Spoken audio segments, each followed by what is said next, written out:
Durag Diaries. Arsenal are scary. I'm not gonna lie. See, I've done these videos in a more jokingly fashion before, as you know, after Real Madrid and PSG, and I was right. I was right when I was joking around and saying things about them at that point. But right now, I'm taking you guys serious. I'm not gonna lie. I'm seeing Zubimendi. I'm seeing GYOKERES. If not GYOKERES, the backup options already in place. I'm seeing they're trying to get my guy Sane. Huh? And then if they don't get him, I'm also seeing Bryan and Mbeumo links. Mbeumo. Yuck.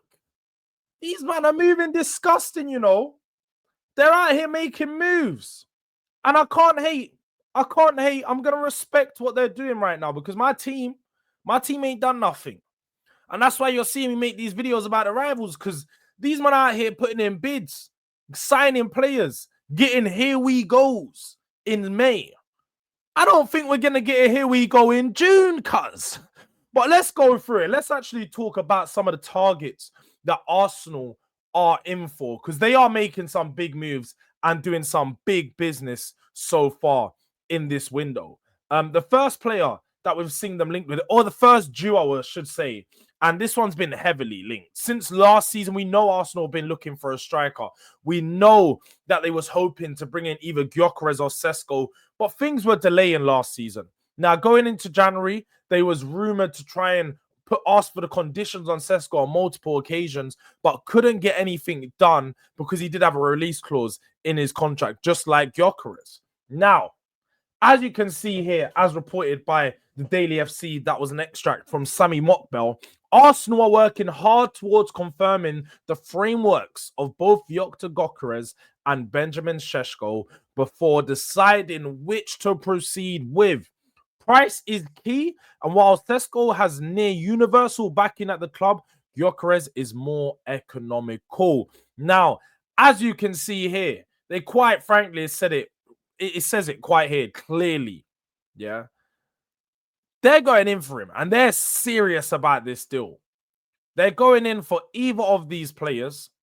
Sesko's the one that's liked more at the club. Not too sure why. I don't know if it's because he's younger, maybe because they like how tall he is. We know that Arsenal were very dangerous from set pieces and they won a lot of 6 foot plus players.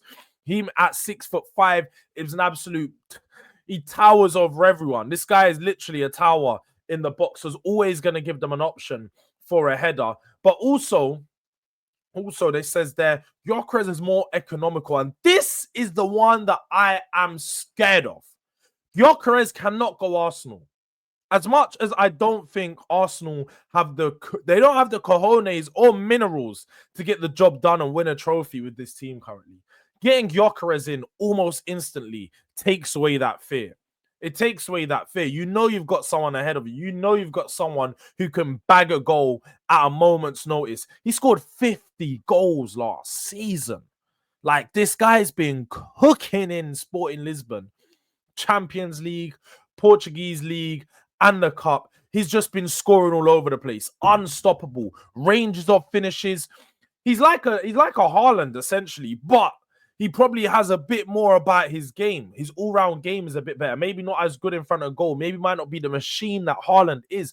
But he is a machine in his own right. We have to start... Hey, he's Terminator. Trust me, this guy is dangerous. And if Arsenal get their hands on him, that link up between him and Saka, and dare I say, even Odegaard, you might see a much further improvement on his performance. But then obviously, we have to go back to the guy that was pretty much signed about a month ago now. Man like Zubimendi, just getting it back up because Arsenal did agree a deal to sign Martin Zubimendi from Real Sociedad. The here we go came in May of 10th.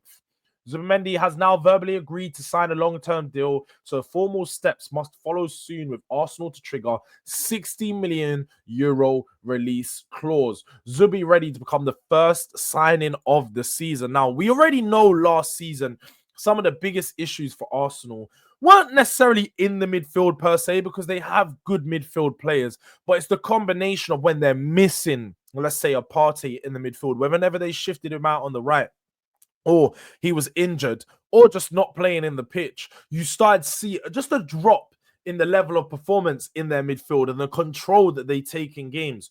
Zubimendi is a very, very good player. And there's no surprise as to why Manchester City wanted him, Liverpool wanted him. A lot of clubs have been in for him, watching him and sort of monitoring this player over the past 12 months, seeing the conditions that they would need to meet to get this deal done. But Arsenal have obviously stayed ahead and they've got this deal done. Their first, here we go, a much improved midfield player that they need is going to slot right into there. Maybe a starter. Now, this is the question that Arsenal fans need to ask the manager and Arteta what the plan is. Because with Zubimendi coming in, I would imagine that Thomas Partey would be on his way out, but it looks like they want to keep him. Thomas Partey is probably their best all-round midfielder, especially when you need someone to progress the play. But Declan Rice does his job, and he's the mainstay in the team, probably future captain material.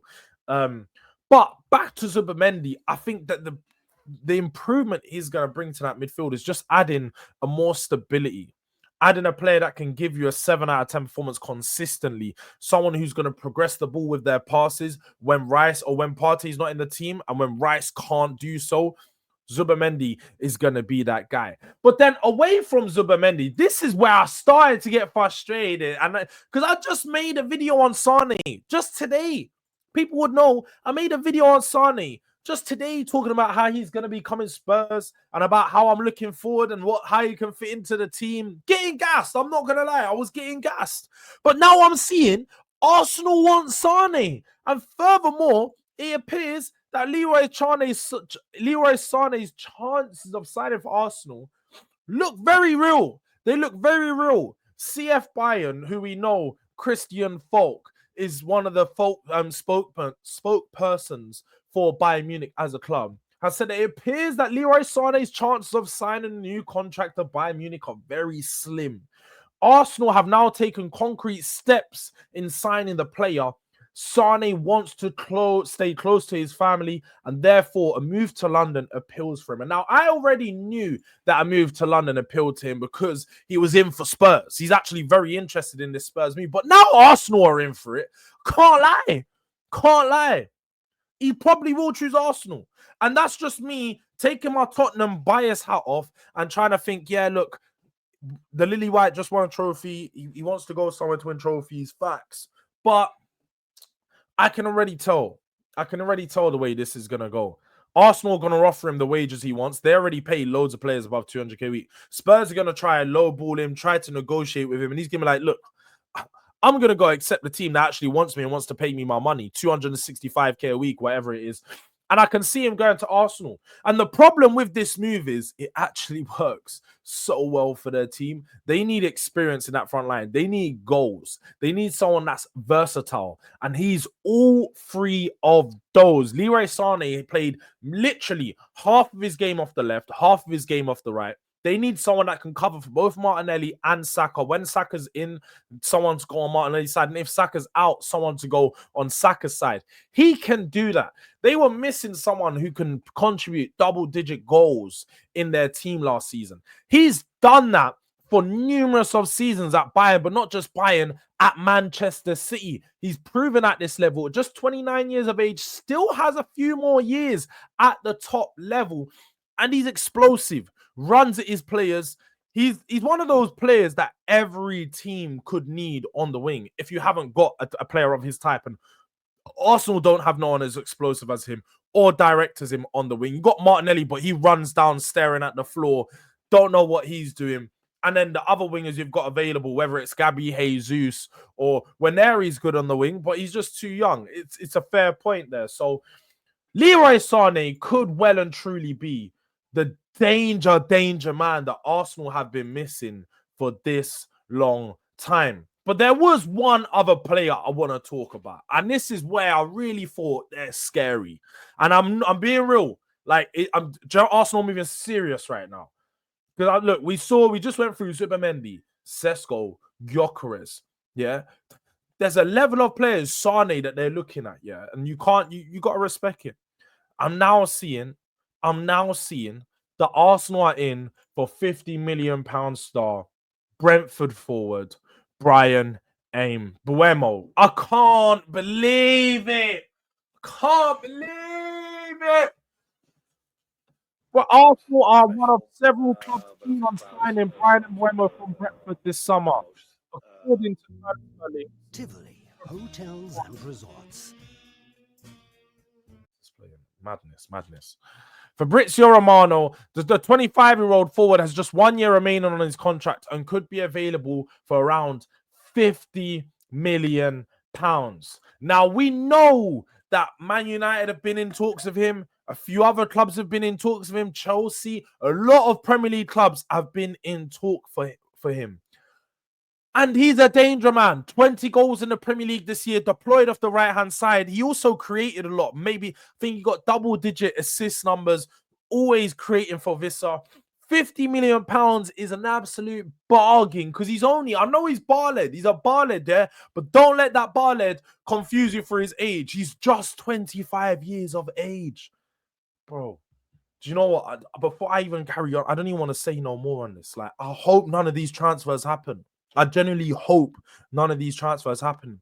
But I'm obviously just commenting on what's going on right now. And it is scary if these moves happen.